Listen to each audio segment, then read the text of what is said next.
Vamos ficar com o resumo desta segunda-feira, 21 de fevereiro, da novela O Cravo e a Rosa. Cornélio chega em casa e flagra Celso e Dinorá conversando na sala. Ele pergunta o que faz esse rapaz aqui. Dinorá disfarça e diz que Celso veio visitar ele. Cornélio diz: me visitar? Celso diz que ele soube do rapto de Dona Josefa e vim prestar a minha solidariedade. Se precisar de alguma coisa, pode contar comigo. Cornélio agradece a gentileza dele e diz: nos vimos poucas vezes, né? Isso mostra que você tem bons sentimentos em vir nos visitar. Celso diz que ele tem excelentes sentimentos. Dinorá diz que ela agradece muito, mas eles não vão poder recebê-lo por muito tempo. Estamos à espera de algum comunicado dos raptores de mamãe. Enfim, muito obrigada. Cornélio diz que ele também agradece. Celso pede licença e se retira da casa de Cornélio. Cornélio olha para a cara de Dinorá desconfiado e ela sorri para ele. Neca está indo embora quando Petrúquio aparece e pergunta que história é essa dela ir embora sem se despedir dele. Neca diz que ele colocou ela no meio da rua. Ele não merece nenhuma gentileza dela. Olha como tá com o queixo erguido. Neca joga na cara de Petrúquio que ela passou a vida na beira do fogão para dar a ele de comer. E olha o que eu tenho como paga. Petrúquio diz que ela não vai embora não, que ele só falou aquilo na hora do nervosismo. Você vai voltar a trabalhar como sempre trabalhou, vamos? Neca orgulhosa diz que ela não vai mesmo. Ela não nasceu para ser tratada desse jeito. Você volta que eu tô perdendo a paciência, Neca. Calixto diz para ela voltar, porque o seu Petrúquio só quis dar um susto nela para ela parar de desobedecer ele. Neca diz: tá bom, eu volto, mas eu volto porque eu tenho pena da dona Catarina. Petrúquio diz: o quê? Pro senhor ver, né? Quando o senhor era pequeno, eu lhe preparava um monte de coisas para comer. O senhor parecia um menino tão bom, né? Quem lhe viu, quem lhe vê. No entanto, Dona Catarina, que todo mundo diz que é uma peste, essa para mim é um anjo caído do céu. Petrúquio pergunta que história é essa e diz que Catarina pode ser qualquer coisa, menos anjo.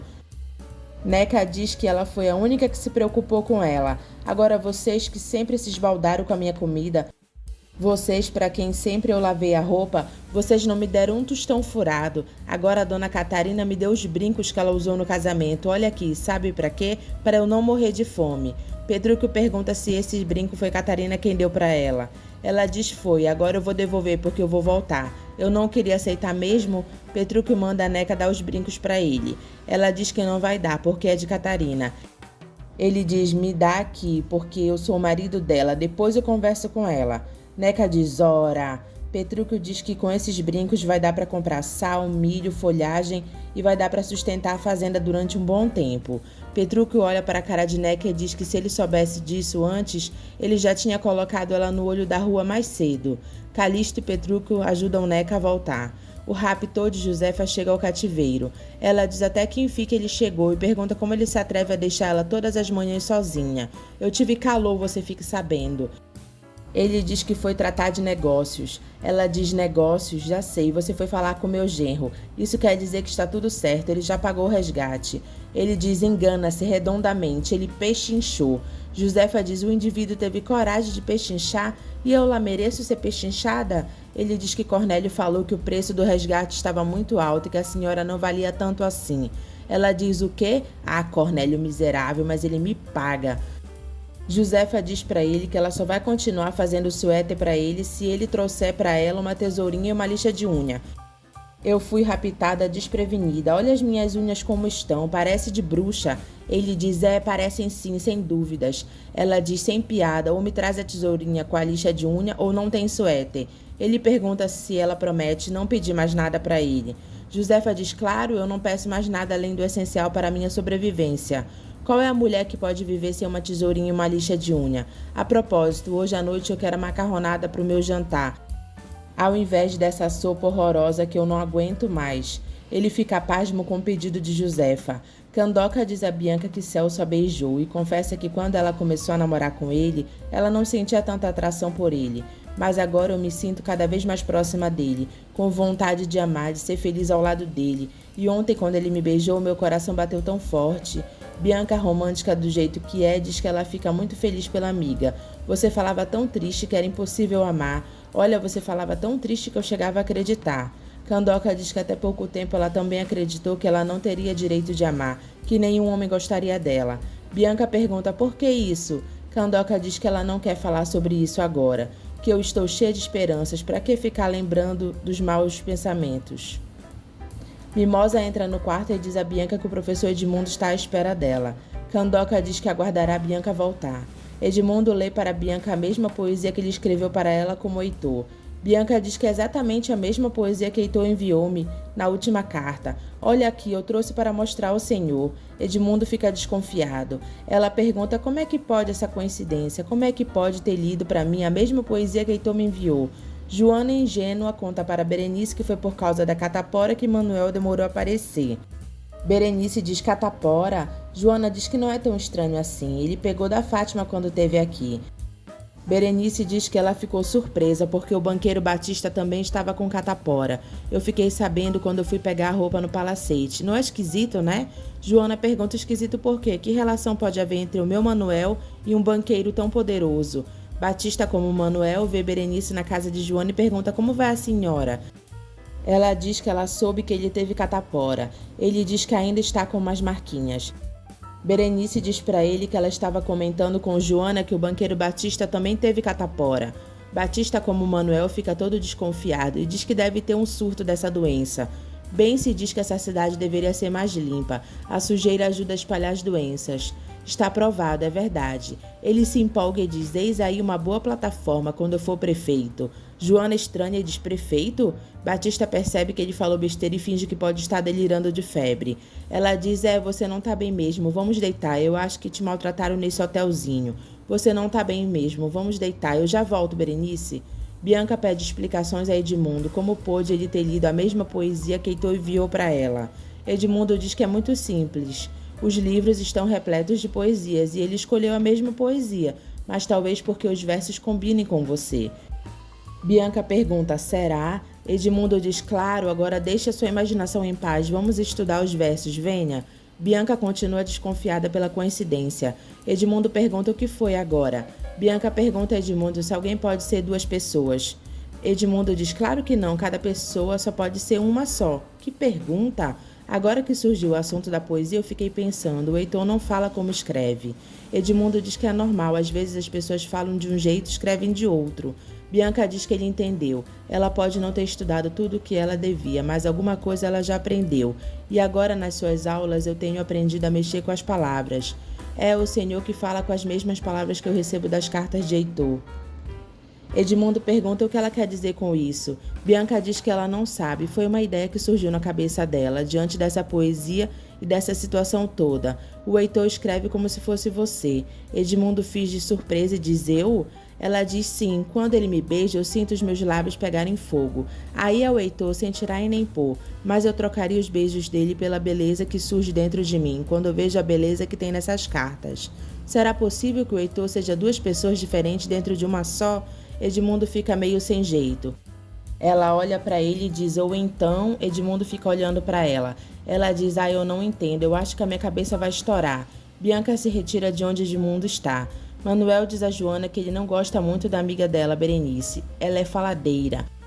Joana diz que ele está nervoso. A Berenice não tem nada a ver com isso. Eu acho que você está trabalhando demais. Ele diz que trabalha porque precisa por nós. Joana diz que ele sabe que ela sempre foi honesta, né? Pobre, mas ela nunca pegou o que não é dela. Mas eu acho que eu tomei uma decisão. Ele diz, decisão, você tá me deixando preocupado. Joana diz que apareceu um homem lá muito esquisito, um freguês. Ele deixou uma roupa para lavar e quando eu fui lavar eu encontrei no bolso uma quantia muito grande, Manuel, olha. Ele diz que parece muito dinheiro.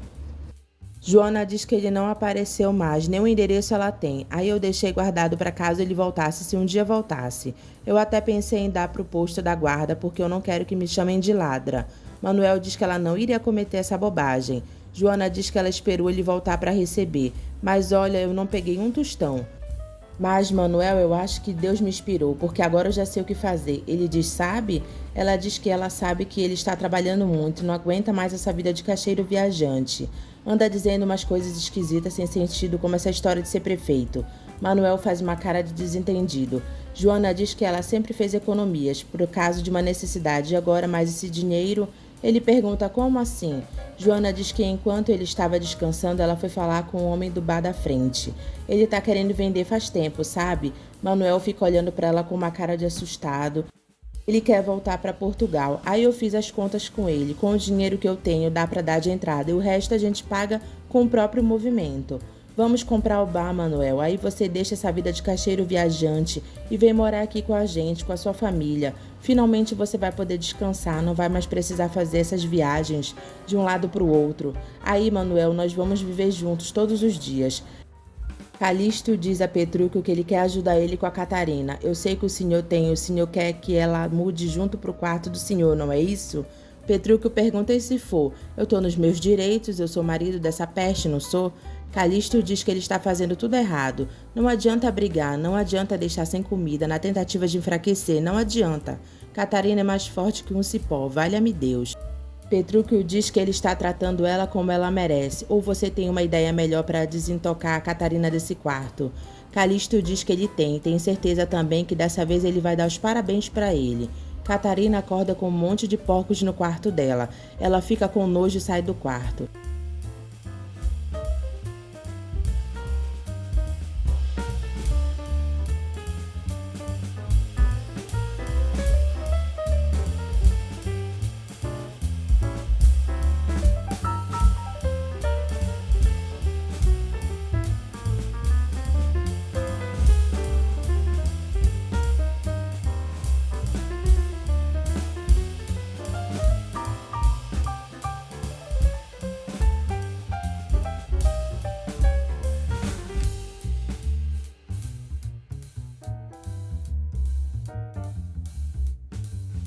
Ela grita com Petrúquio dizendo que foi ele. Ele se faz de desentendido e pergunta o que foi que ele fez, meu favo de mel.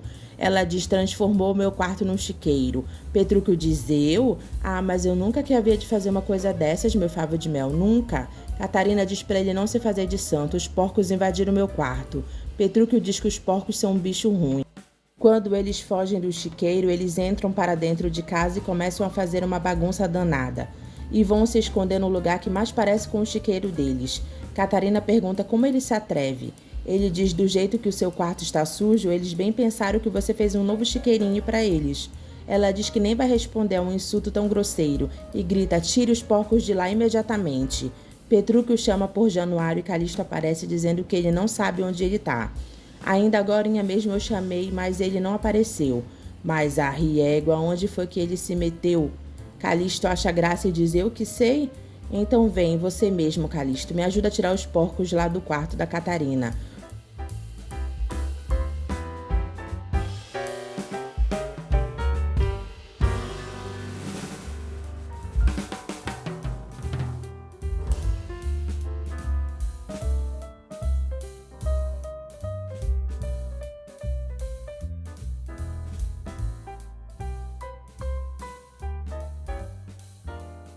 Os dois correm com os porcos pelo quarto de Catarina, depois pela casa. Ele diz: pronto, seu quarto já está livre, meu favo de mel. Catarina entra no quarto e sente a falta de Carijó e os pintinhos dela. Ela pergunta para Petrúquio onde eles estão. Ele diz que, por sorte, o Calixto pegou a Carijó e os pintinhos para ciscarem lá fora. Você sabe, né, meu favo de mel, os bichos eles precisam pegar sol. Ela diz para ele ver o que o quarto dela se transformou numa bagunça, está imundo.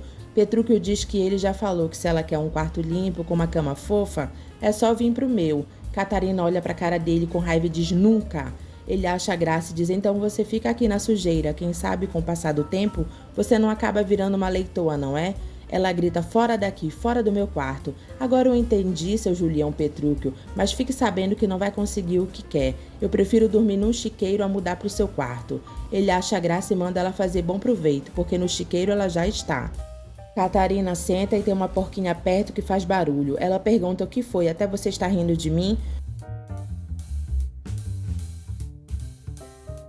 Petrúquio conta para Calixto que Catarina tá uma fera. E Calixto acha graça. O quarto virou um chiqueiro, ela não vai conseguir ficar lá dormindo. Você tá certo, ela não vai ter outra alternativa a não ser mudar para o meu quarto.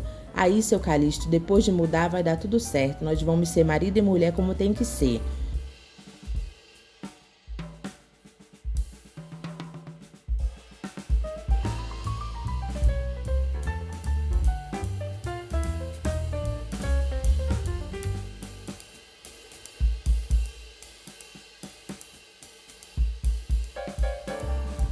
Joana pergunta a Manuel se ele não achou ótima ideia deles comprarem o bar e ele deixar a vida de caixeiro viajante e ir morar lá com a família dele.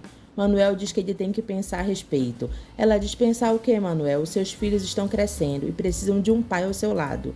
Olha o que eu ganho como lavadeira, dá pra gente viver. Você vai tocando o bar com o movimento, a gente vai pagando as prestações. E depois ainda vai sobrar dinheiro. Manuel diz que ele não tem jeito pra cuidar de bar. Ela diz que ninguém nasce sabendo, você tem boa aparência, simpático, vai até aumentar a freguesia. Finalmente nós poderemos ser uma família de verdade. Ele, para se livrar, diz que não gosta de dívidas. Eu não vou comprar um bar à prestação. Joana pergunta se ele não vê que a saúde dele e a felicidade deles está em jogo.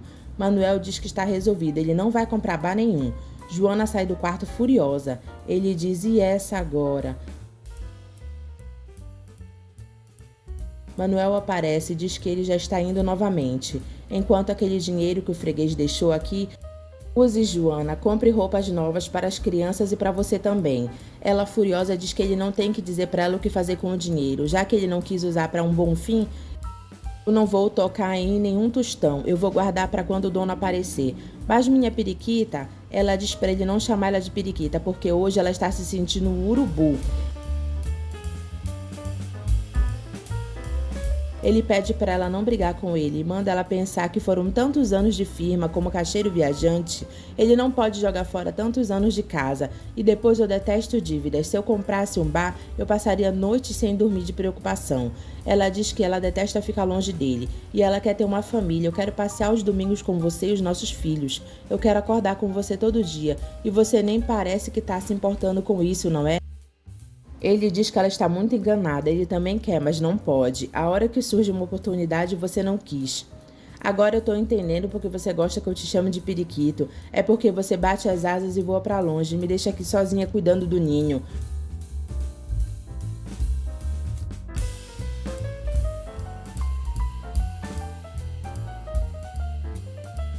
Manuel beija ela e diz que ele não quer partir e deixar ela triste. Ela diz que ela está mais do que triste, ela está magoada e desapontada. Joana pede para ele pensar mais um pouco. Se eles comprarem esse bar, eles não vão mais se largar e vão ser uma família. Ele diz: tá, eu vou pensar, está bem, mas agora eu preciso ir. Os dois se beijam. Lindinha mostra para Joaquim um anel de caveira que ele tanto queria ver. Ele se emociona e diz a Serafim que é ele, o anel que ele deu a Suzete é ele.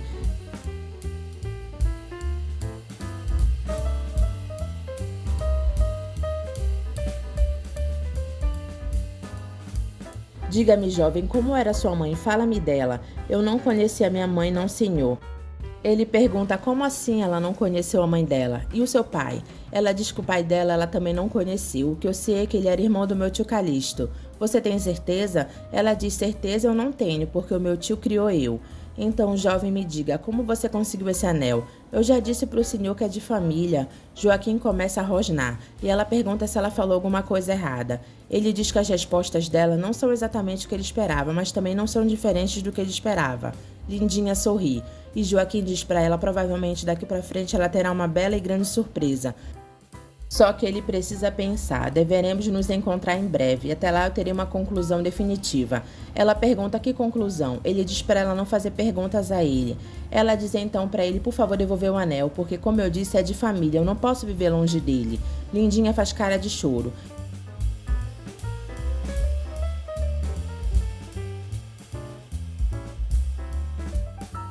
E Joaquim se emociona e diz: pelo apelo que demonstra o anel eu tenho quase certeza.